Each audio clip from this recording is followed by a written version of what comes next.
Hello, I'm Veena Derasri. Today we are reading poem The Lake Isle of Innisfree. ये lake है, झील, जो Innisfree जगह का नाम है। वहाँ की इसले मतलब आइसलैंड टाइप की जो है झील है, टापू जैसी।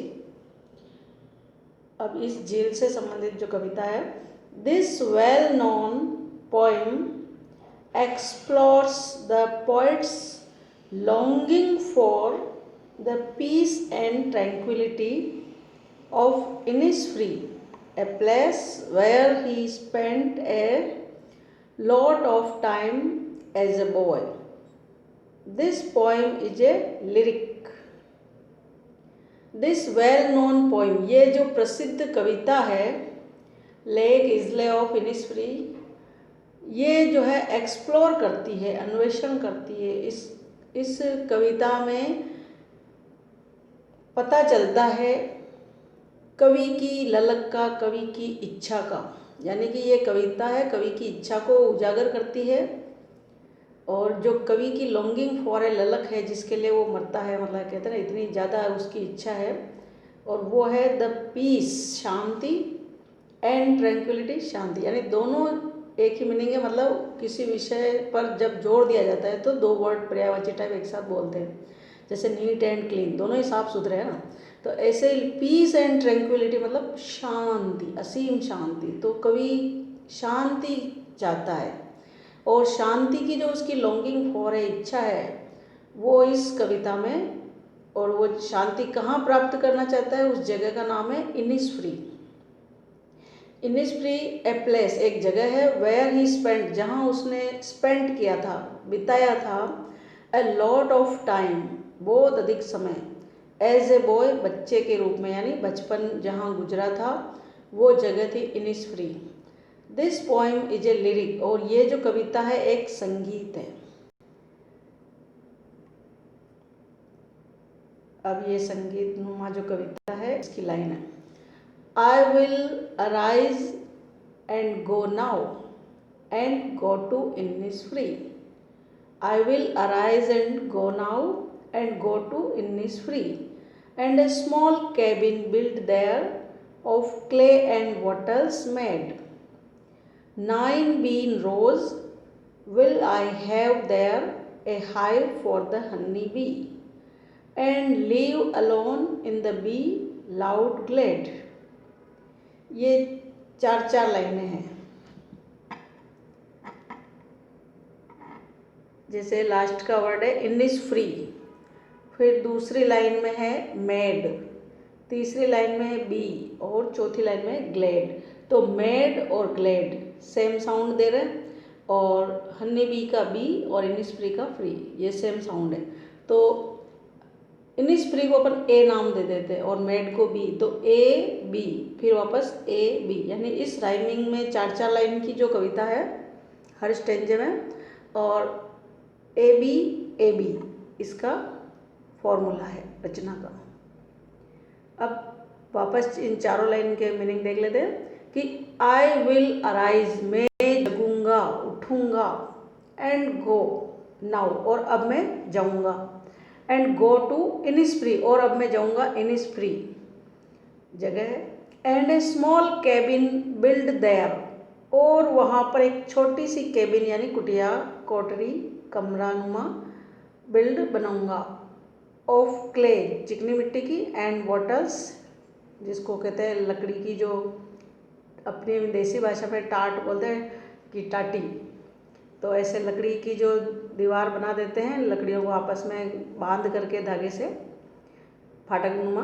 तो ऐसे चिकनी मिट्टी और टाट से, लकड़ियों से बनी हुई टट्टर जिसको बोल सकते हो, उससे एक छोटी सी कुटिया बनाऊंगा, चौपड़ी नुमा। फिर 9 बीन रोज, और 9 जो सेम की जो फलियाँ होती है उसकी मैं रोज बनाऊंगा, 9 लाइनें बनाऊंगा, पंक्तियाँ। विल आई हैव देयर, वहाँ पर, a hive for the honey bee, और एक शहद वाली मधुमक्खी के लिए एक छत्ता भी लगाऊंगा।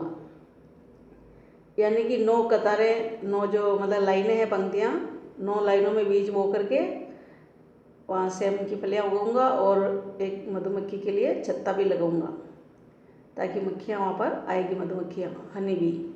एंड लीव, और रहूँगा अलोन, अकेला, in the bee loud glade, जहाँ पर मधुमक्खियों की जोर से बिनबिनाट की आवाज़ आएगी, और ग्लेड यानी खुली जगह होगी, खूब सारी खुली जगह होगी, मैं अकेला रहूँगा, और अगर आवाज़ होगी तो किसकी होगी? सिर्फ मधुमक्खियों की बिनबिनाट की आवाज़ होगी। सेकेंड स्टेंजा है, and I shall have some peace there, and I shall have some peace there, for peace comes dropping slow, dropping from the wells of the morning to where the cricket sings, there midnights all a glimmer, and noon a purple glow, and evening full of linnets wings। अब ये लाइनें हो गई 4 वापस sky colour वाली। इसमें जो पहला लाइन है जो समाप्त हो रही है जैसे स्लो, ठीक है, इधर हो रही है ग्लो, और ये दूसरी लाइन का अंतिम वर्ड है सिंग्स, तो चौथी लाइन का अंतिम वर्ड है wings.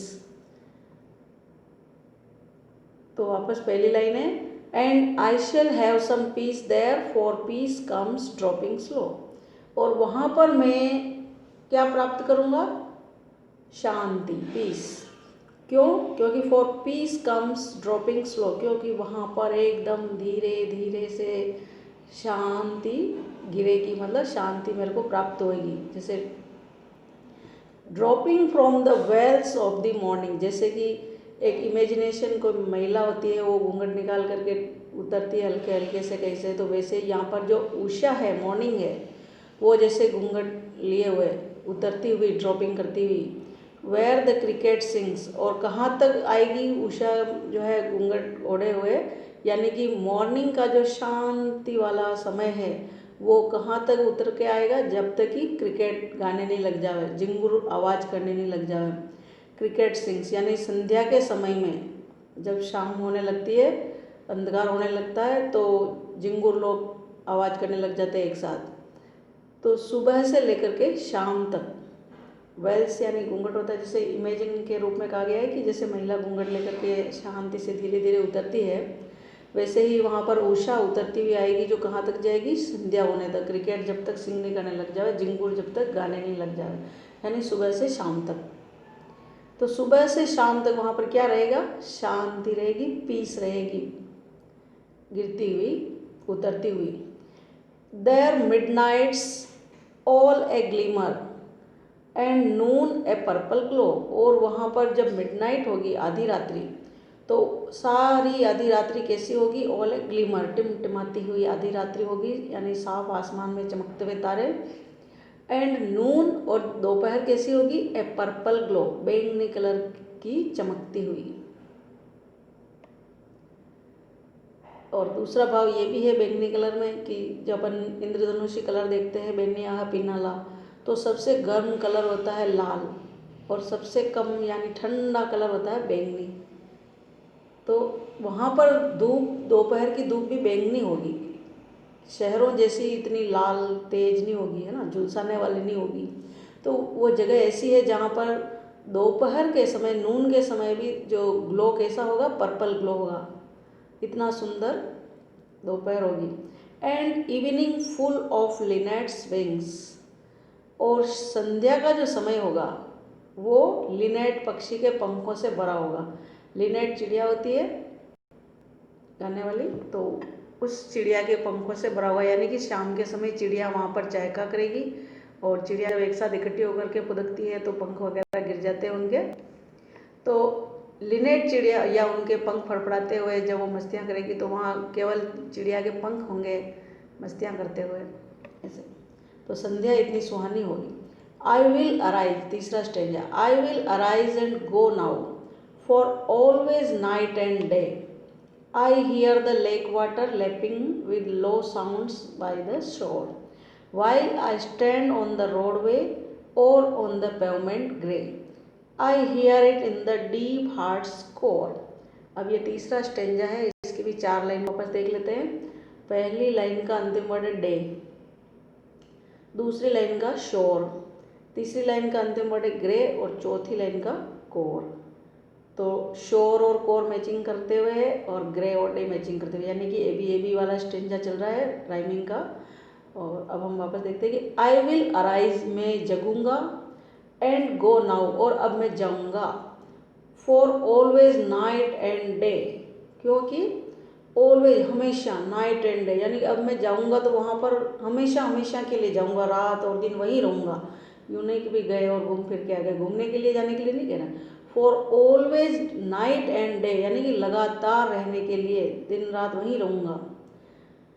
I hear the lake water lapping with low sounds by the shore, और वहाँ पर मैं क्या सुनता हूँ, लेक वाटर, झील का पानी, लैपिंग विद लो साउंड्स, हल्की हल्की आवाज़ करते हुए, लैपिंग करते हुए, लैप जैसे गोदी में बैठना, किसी की गोदी से कोई नीचे उतरता है तो जैसे मतलब गोदी से नीचे गिरने वाली आवाज़, ज़्यादा ऊंचाई से नहीं गिरता है ना, तो जैसे गोदी से कोई चीज़ गिरती हो, यानी पानी की जो वो कल कल छल छल की आवाज़ है कि पहाड़ों की गोदी से पानी का नीचे उतरते हुए, तो इतनी कम आवाज़ करते हुए, लो साउंड करते हुए, झील का पानी बाय द शोर, किनारों पर, झील के किनारे पर पानी टकरा टकरा करके, लेप करके, या पानी जब झील से बाहर छलकता हो तो वो आवाज़ भी हो सकती है। तो ऐसे लेपिंग वाटर की जो आवाज़ होती है वो आवाज़ वहाँ पर मैं सुनूंगा, जो कि बहुत ही मधुर लगती है पानी की आवाज़। While I stand on the roadway, जबकि मैं खड़ा होता हूँ, ऑन द रोडवे, सड़क के रास्ते पर, यानी सड़क पर खड़ा होता हूँ, और या ऑन द पेवमेंट ग्रे, या फिर जो ये काली सड़क है, काली बुरी सी पगडंडी है, कहीं पर भी खड़ा होता हूँ, किसी भी जगह पर। आई हियर, मैं सुनता हूँ, it in the deep hearts core, मेरे हृदय की कोर तक, कोर यानी गहराई तक, बीचों बीच, हृदय के सेंटर पॉइंट तक, यानी कि हृदय के मध्य भाग तक, गहराई तक मैं इसको, डीप गहराई तक मैं इसको हियर करता हूँ, सुनता हूँ। किसको सुनता हूँ, झील के पानी को, स्लो साउंड हो, यानी कि झील के पानी की आवाज़ को सुनते हुए महसूस करता है। कभी इतना उस जगह को मिस करता है, याद करता है इनिस्फ्री की जगह को जहाँ उसने बचपन बिताया था। और इस कवि का नाम है William Butler Yeats. Thank you.